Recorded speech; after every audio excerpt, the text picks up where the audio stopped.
إن الحمد لله نحمده ونستعينه ونستغفره ونعوذ بالله من شرور أنفسنا ومن سيئات أعمالنا. من يهده الله فلا مضل له ومن يضلل فلا هادي له، وأشهد أن لا إله إلا الله وحده لا شريك له، وأشهد أن محمدا عبده ورسوله صلى الله عليه وعلى آله وأصحابه والتابعين وتابع التابعين ومن تبعهم بإحسان إلى يوم الدين.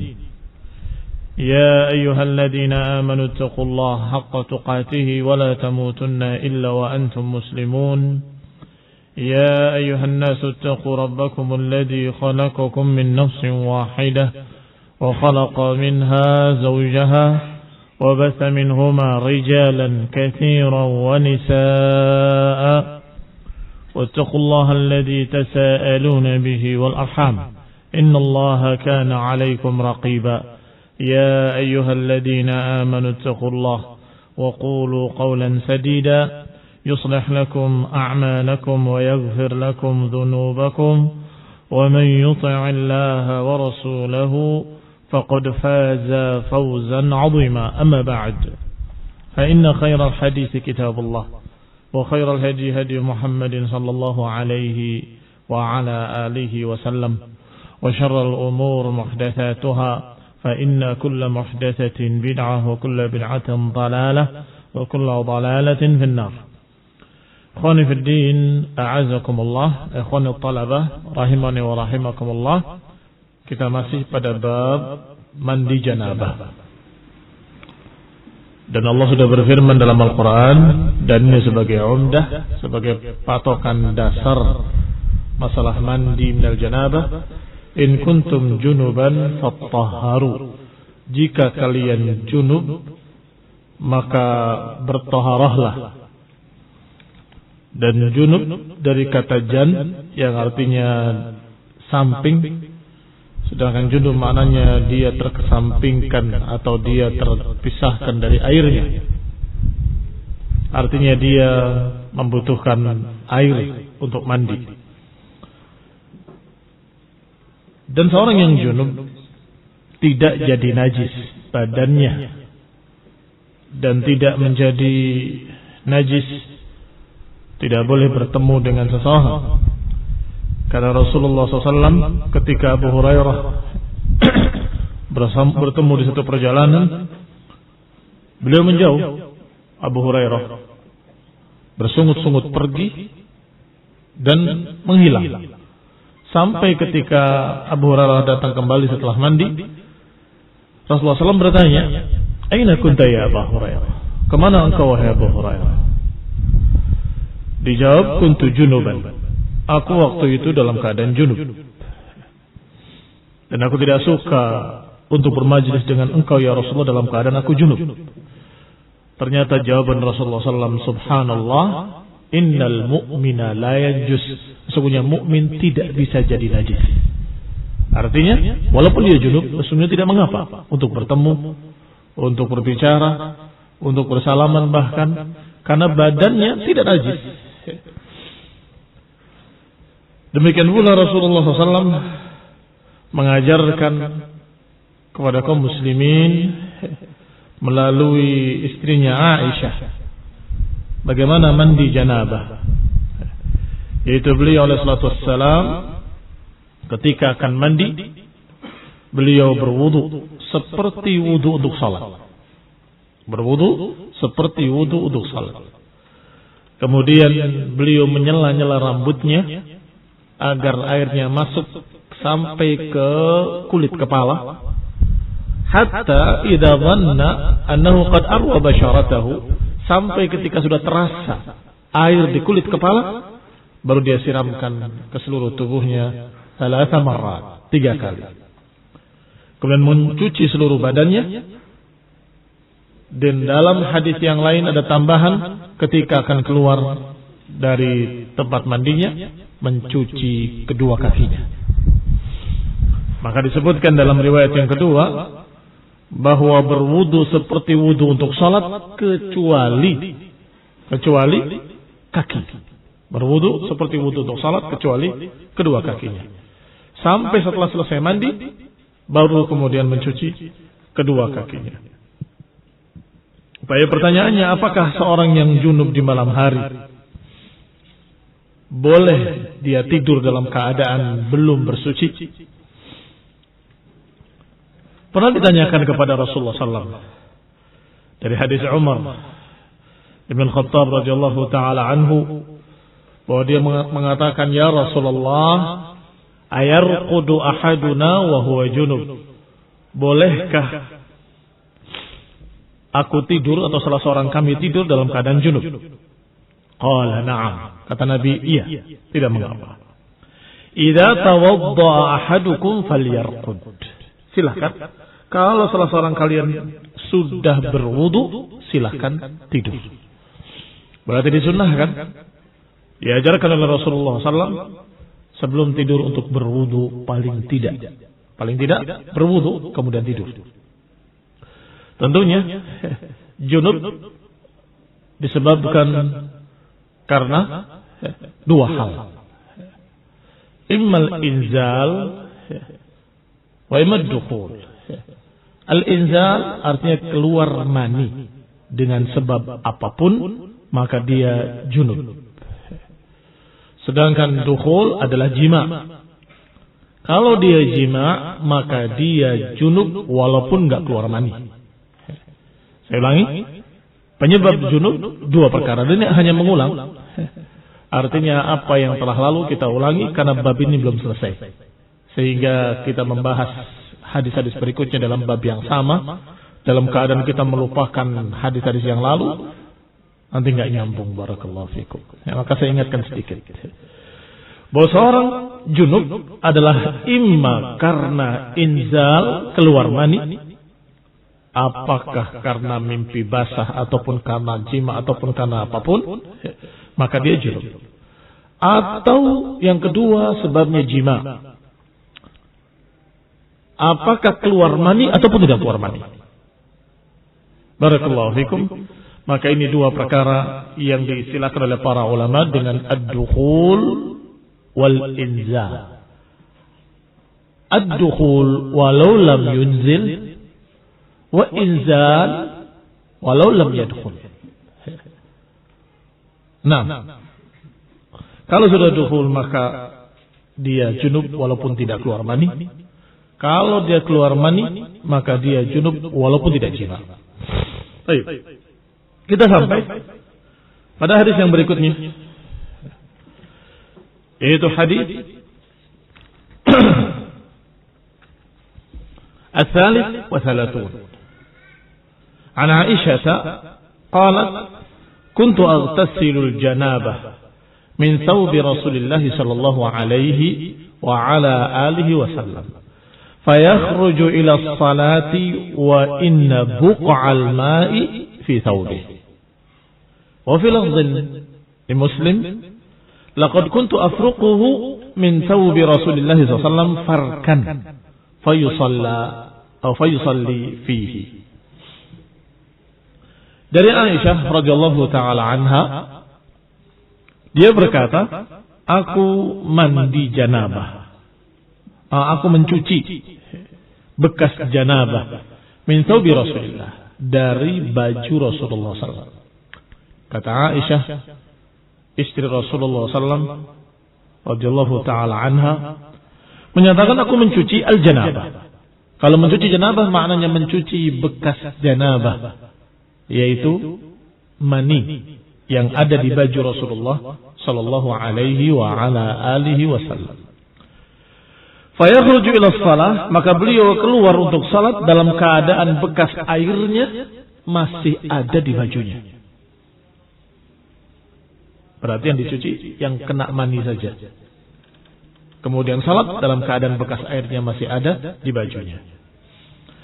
Dalam lafaz lain, lafaz Muslim, disebutkan laqad kuntu afrukuhu min thawbi Rasulillah.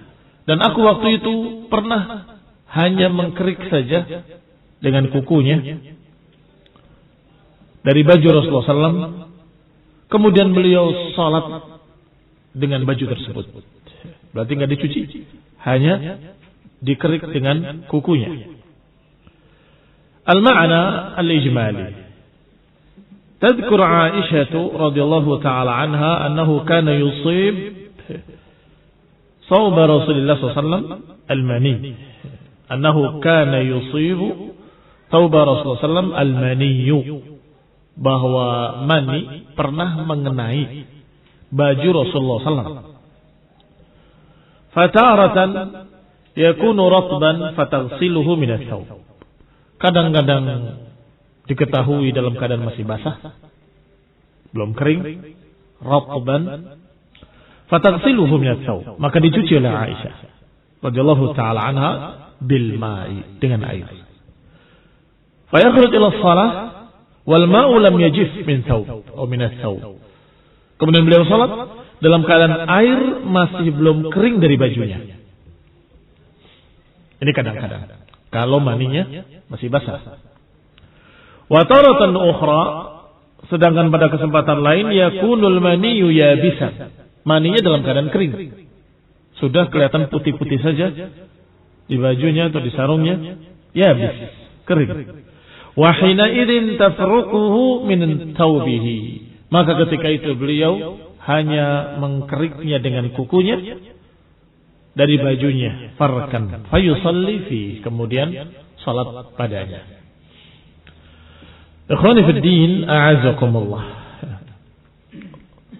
Kalau begitu, apakah mani itu najis atau tidak najis? Kalau dikatakan najis, apakah dikerik saja sudah cukup membersihkan, mensucikan? Tidak ada pembersihan najis dengan mengkeriknya.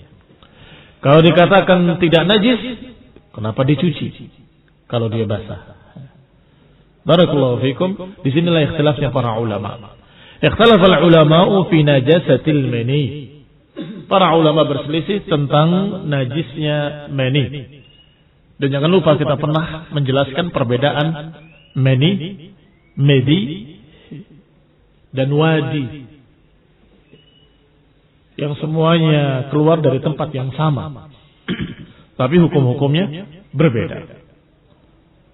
Adapun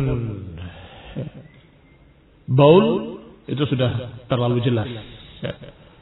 Masalah najisnya air kencing. Sekarang yang tiga ini, al-mani, wal medi, wal wadi.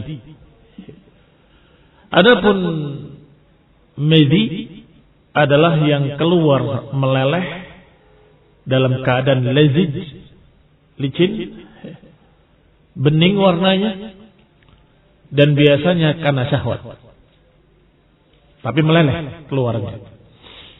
Itu madi. Maka madi disebutkan najisnya dalam hadis kuntu rajulan madza'an, hadis Ali bin Abi Thalib radhiyallahu taala anhu, yang menyatakan kuntu rajulan madza'an fastahyaitu an as'ala Rasulullah sallam fa amartu al-miqdad aw li makan ibnatihi minni fa amartu al-miqdad bil aswad. Aku orang yang sering keluar madi, tapi aku malu mau bertanya, lima kan ibnatihi minni, karena kedudukan anak beliau di sisiku, karena beliau menikah dengan anaknya Rasulullah SAW, Fatimah radhiyallahu taala anha. Fa amartul Miqdad bin Aswad, maka aku tanyakan kepada Miqdad bin Aswad. Maka ditanyakan pada Nabi tentang madi, dijawab igsil dzakaraka wa tawadda, atau tawadda wamdah farjak, dalam dua lafaz. Cucilah kemaluanmu dan berwudu. Bersihkan, perciki air, cucilah dan kemudian berwudu. Dari sini para ulama menyatakan madi adalah najis.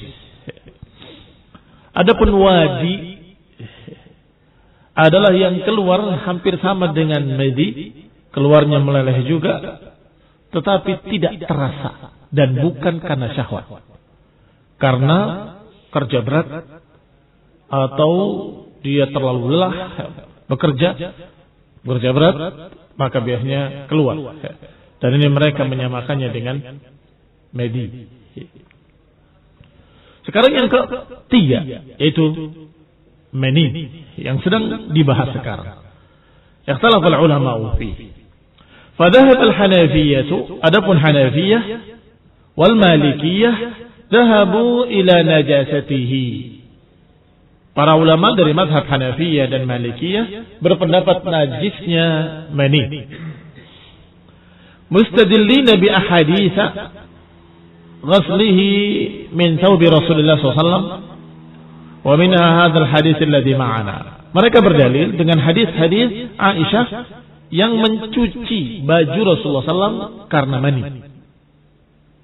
Di antaranya hadis yang bersama kita. Lafaz yang pertama yaitu kuntu aghsilu al-janabah min thawbi Rasulillah. Aku mencuci janabah dari baju Rasulullah SAW.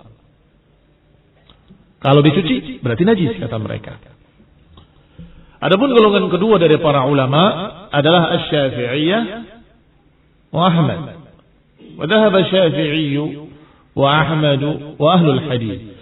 Adapun Imam Syafi'i, Imam Ahmad dan para ulama ahlul hadis dan Ibnu Hazm dan juga Syekhul Islam Ibnu Taimiyah wa ghairuhum dan lain-lainnya dari kalangan para muhaqqiqin, para peneliti-peneliti hadis, dhahabu ila taharatihi. Mereka semua berpendapat ila taharatihi, bahwa mani itu tidak najis, tahir. Mereka memiliki dalil yang banyak. Mustajillina bi adillatin katsirah. Mereka berdalil dengan dalil yang sangat banyak. Minha mayati. Di antaranya hadis-hadis berikut. Pertama, sahhatu ahadits farqi Aisyah al-mani. Pertama, sahihnya hadis Aisyah hanya mengkerik bekas mani Rasulullah SAW dari bajunya. Idza kana yabisan, ketika kering. Bidhufriha, dengan kukunya. Dan ini tentunya bukan cara pembersihan najis. Kalau najis tidak begitu membersihkannya. Harus dihilangkan ainnya. Kalau najis harus dihilangkan ainnya, warna, rasa dan baunya. Zatnya hilang, baunya hilang, warnanya juga hilang.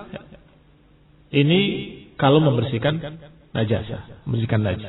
Adapun dikerik jelas bekasnya masih terlihat, bahkan ainnya masih terlihat. Demikian pula mungkin yang lainnya masih terlihat sifat-sifatnya. Falau kana najisan lama kafa illa al-ma. Kalau saja najis maka tidak cukup dengan dikerik, tetapi harus dicuci. Kasairin najasat, sebagaimana najis-najis yang lain. Yang kedua, mereka beralasan dengan alasan kedua, annal maniyya huwa aslul insani wa ma'danuhu. Mani itu adalah intinya manusia, bahkan ma'danuhu. Ma'dan itu calon, atau sebenarnya bukan calon. Kalau kamu ambil dari dalam bumi, ada minyak, ada segala macam perbendaharaan, itu namanya ma'dan. Sumber manusia. Dari situlah tumbuhnya manusia. Fala yanbaghi an yakuna asluhu najisan khabitha. Maka tidak sepantasnya manusia tercipta dari setetes air yang najis. Tidak mungkin. Bahkan Nabi menyatakan, ya Abu Hurairah, innal mu'mina la yanjus. Mukmin itu nggak bisa jadi najis. Bagaimana kalau ternyata asal muasalnya dari air yang najis? Karena mani adalah asal muasalnya manusia. Maka la yanbaghi an yakuna asluhu najisan khabitha. Maka tidak sepantasnya asalnya manusia dari najis dan khabith, yang kotor. Wallahu karramahu wa tahharah. Sedangkan Allah Subhanahu wa taala memuliakan manusia dan mensucikan manusia. Walaupun di dalam Al-Quran disebutkan beberapa ayat tentang mani dengan kalimat min ma'in mahin. Iya kan? Itu bukan bermakna najis. Bahwa Allah menciptakan dengan min ma'in mahin, dari air yang hina, karena keluarnya dari tempat keluarnya baul. keluarnya dari tempat keluarnya najis. Tetapi bukan bermakna mani itu najis.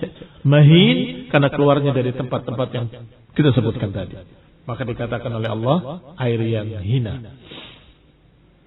Yang ketiga, lam ya'murin Nabi SAW bighaslihi wa taharruz minhu kalbaul. Yang ketiga, Nabi tidak menyuruh. Ini alasan yang ketiga.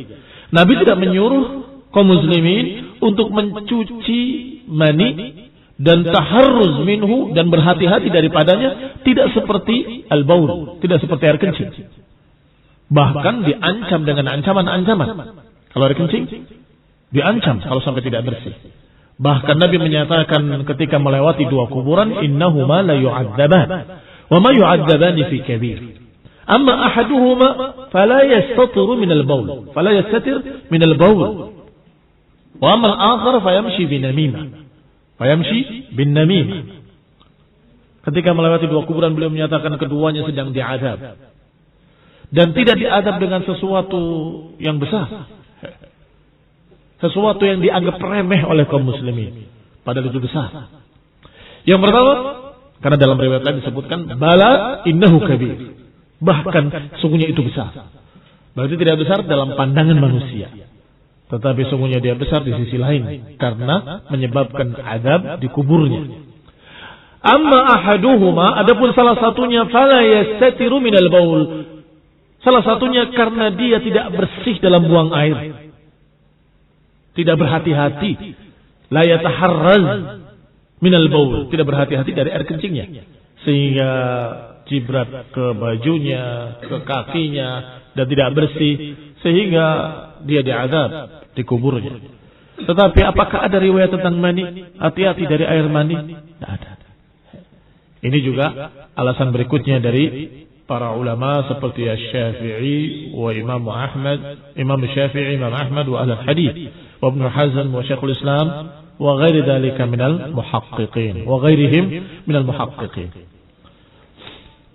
Rabi'ah, yang keempat, alasan keempat, mereka menjawab hadis tentang ghuslihi. Ajabu an hadis ghuslihi bi anna al-ghusla yadullu ala najasah.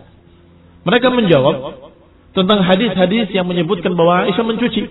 Kuntu aghsilu al-janabata min thawbi Rasulillah. Bahwa itu tidak menunjukkan najisnya. Kama anna ghusla al-mukhat wa nahwuhu la yadullu ala najasatihi. Sebagaimana seseorang mencuci bajunya dari mukhat. Mukhat, lendir yang keluar dari hidung. Dicuci enggak kalau kena baju? Ya, cicilah dicuci. Apakah kena najis? Tidak. Demikian pula mani yang masih basah, ketika terlihat oleh Aisyah ada mani di situ, ya tentunya dicuci, bukan karena najis. Berarti dicuci oleh Aisyah tidak mesti menunjukkan kalau itu najis. Karena mukhat, lendir yang keluar dari hidung ketika mengenai pakaian juga dicuci. Wan nadhafah minan najasati wal mustaqdarat. Karena masalah mencuci itu adalah membersihkan sesuatu yang kotor. Dan membersihkan sesuatu yang kotor ada dua macam. Ada yang kotor karena najis, ada yang kotor tapi tidak najis. Dan dua-duanya dicuci. Kalau bajumu kena tanah, belepotan, cuci apa enggak dicuci? Dicuci. Apakah karena itu najis? Tidak. Tanah tidak najis. Artinya, kalau dicuci, tidak mesti kalau itu karena najis. Semua yang kotor otomatis manusia tidak suka melihatnya, mereka akan mencucinya. Tapi belum tentu kalau itu najis. Qala, bahwa sesuatu yang dikatakan kotor, najis ataupun tidak najis, dibersihkan, dicuci. Dan itu syar'i. Itu adalah nadhafah syar'iyyah. Nadhafah syar'iyyah. Kebersihan yang dianjurkan secara syariat. Matlubatun syar'an. Memang diperintah secara syariat. Sehingga jangan menganggap enggak najis, enggak apa-apa. Kemudian kalian melemparkan berbagai macam kotoran di masjid. Itu kan enggak najis, enggak apa-apa. Sobekan kertas, bungkus permen, kemudian apa lagi? Tanah, pasir, kaki kalian kotor kena lumpur masuk tanpa digosokkan dengan keset. Padahal semua itu barakallahu fikum sunnah untuk dibersihkan. Sunnah untuk dibersihkan. Bahkan salat pakai sendal pun sunnah dan disunnahkan untuk digosokkan di luar sebelum masuk. Dikesetkan di luar sebelum masuk. Sehingga kebersihan diajarkan secara syar'i dalam Quran wa sunnah, dalam syariat Islam. Walhamdulillahirabbil alamin. Fa kaifa la yuqirru ghusluhu sallallahu alaihi wasallam? Maka ketika Aisyah mencuci mani dari baju Rasulullah SAW, bagaimana mungkin Rasulullah SAW melarang? Tidak mungkin akan melarang, ya bersihkan saja, tidak apa-apa, walaupun tidak najis. Kaifa la yuqirru ghuslahu? Bagaimana Nabi tidak setuju dicucinya mani oleh Aisyah? Karena kebersihan itu matlubatun syar'an. Karena kebersihan itu diperintah, dianjurkan secara syariat. Mayukhad min al-hadis. Kalau begitu, apa yang diambil dari hadis ini? Min al-fawaid. Istafadna min hadha al-hadis fawaid. Minha taharatul mani. Faedah pertama, bahwa mani tidak najis, tahir, suci. Karena pendapat yang kedua dari para ulama rajih. Terlihat rajhanuhu, sangat tampak rajihnya dari alasan-alasan tadi. Wa adamu wujubi ghaslihi min al-badani was-thiyabi wa ghairihima wa ghayriha. Dan tidak wajib untuk dicuci dari badan, tidak wajib dicuci dari pakaian dan lain-lain. Karena dia tidak najis. Tidak wajib bukan berarti tidak dianjurkan. Karena disunnahkan untuk membersihkan segala macam kotoran-kotoran walaupun tidak najis. Maka disebutkan nomor 2, istafadna min hadzal hadithi aidan istihbab izalatuhu 'anil thawb. Istihbabu izalatihi 'anil thawb. Dianjurkannya untuk membersihkan dari pakaian. Apakah dengan dikerik ataupun dengan dicuci. Wal badan, dan juga dari badan. Yaghsiluhu ratban wa yufarraq yabisan. Dicuci kalau masih basah, dikerik kalau sudah kering.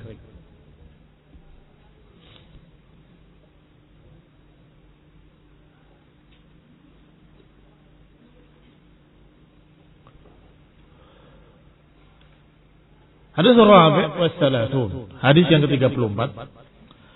An Abi Hurairah radhiyallahu taala anhu anna Rasulullah sallallahu alaihi wasallam qala idza jalasa baina syu'abiha al-arba' thumma jahadaha faqad wajaba al-ghuslu. Wa fi lafdhin li Muslim wa in lam yunzil. Dari Abu Hurairah radhiyallahu taala anhu bahwa Rasulullah SAW bersabda, jika seseorang duduk di antara cabang yang 4, kemudian dia sudah berusaha, maka wajib mandi. Wajib mandi. Wa fil lafdhi li Muslim wa in lam yunzil. Dalam lafaz Muslim dikatakan walaupun tidak inzal. Apa tadi inzal? Keluar mani. Walaupun tidak keluar mani. Baik. Maka kalian tahu sekarang 2 hadis yang menerangkan 2 sebab. 2 sebab mandi. Apa tadi 2 sebab mandi? Pertama, al-inzal. Kedua, ad-dukhul. Al-inzal, apa dalilnya? Masih ingat? Al-ma'u minal ma'. Al-ma'u minal ma'. Ketika seorang wanita datang kepada Rasulullah SAW, ya Rasulullah, seorang tidak malu bertanya sebagaimana Allah pun tidak malu. Artinya Allah Subhanahu wa taala disebutkan dalam Al-Qur'an, innallaha la yastahyi an yadriba mathalan ma ba'udatan fama fawqaha. Innallaha la yastahyi minal haqq. Allah tidak malu tentang kebenaran. Maka aku pun tidak malu tentang kebenaran. apakah wanita juga harus mandi kalau dia ihtilam? Ihtilam itu mimpi basah. Tidak malu dia mengatakan seperti itu karena ini hak, ini penting sebagai ilmu. Apakah wanita juga harus mandi idza hiya talamat, kalau dia ihtilam, mandi mimpi basah? Maka dijawab oleh Nabi dengan dua kalimat yang sangat mudah dihafal. Al-ma'u minal ma'. Bahwa air adalah dari air. Air mandi disebabkan karena air mani. Maka kalau tidak keluar air mani, tidak wajib mandi. Itu satu sisi. Maka ini yang kita bahas tadi, al-inzal. Keluar mani, mandi. Keluar air, harus kena air. Al-ma'u minal ma'. Yang kedua, dukhul dari mana? Yang mengatakan dukhul itu wajib mandi walaupun tidak keluar mani. Dari hadis ini. Hadis yang sedang kita bahas. Idza jalasa baina syu'abihal arba'. Jika seseorang sudah duduk di atas cabang yang 4. Ini karena sopannya ucapan Rasulullah SAW. Artinya cabang yang 4 adalah 2 kaki dan 2 tangannya. Artinya jima. Artinya jima. Sudah duduk di antara 4 cabang istrinya. Tsumma jahada. Kemudian dia berupaya. Wajibal ghusl. Maka dia wajib mandi. Wa in lam yunzil. Gharibul hadis. Kalimat-kalimat yang asing dalam hadis ini yang perlu diterangkan adalah kalimat syu'abiha al-arba'. 4 cabang. Yuridu bidzalika yadayha wa rijlaiha. Yang dimaksud adalah kedua tangannya dan kedua kakinya. Wa huwa kinayatun 'anil jima', dan itu ungkapan yang sopan untuk menunjukkan jima'. Seorang laki-laki dalam keadaan sudah duduk di atas 4 cabang istrinya, maka dia harus mandi. Walaupun tidak keluar mani, ثم جهدها. معنى جهدها بفتح الجيم والهاء معناه بلغ المشقة بكدها وهو كناية عن الإيلاج. معنى جهدها بلغ المشقة, sudah bersusah payah.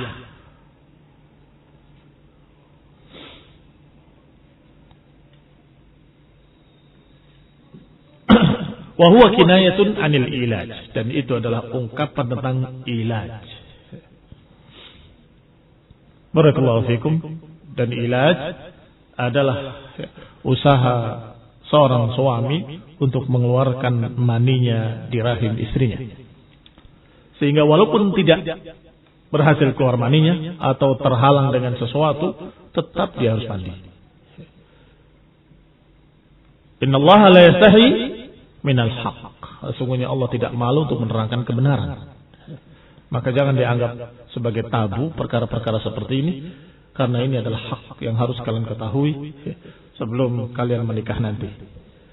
Wal ma'na al-ijmali, maknanya secara global.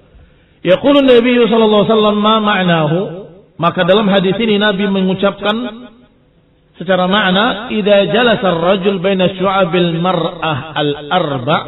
Jika seorang laki-laki duduk di atas 4 cabang istrinya, allaihunna al-yadan war-rijlan, 4 cabang itu adalah 2 kaki dan 2 tangannya, thumma awlaja dzakarahu fi farjil mar'ah, kemudian berupaya untuk dukhul dzakarahu fi farjil mar'ah, faqad wajaba 'alaihimal ghusl, maka wajib atas keduanya mandi minal janabah. Wa illam yasul inzal mani, walaupun tidak terjadi inzal al-mani, walaupun tidak keluar mani.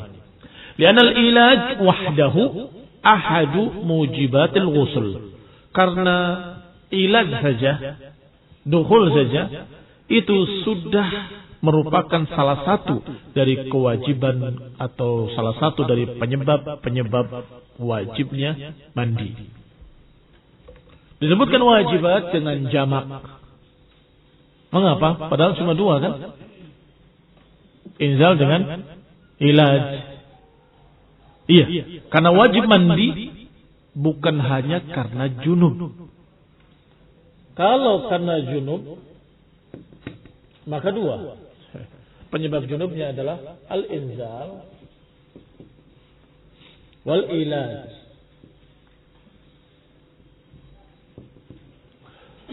Tetapi penyebab mandi al-ghusl,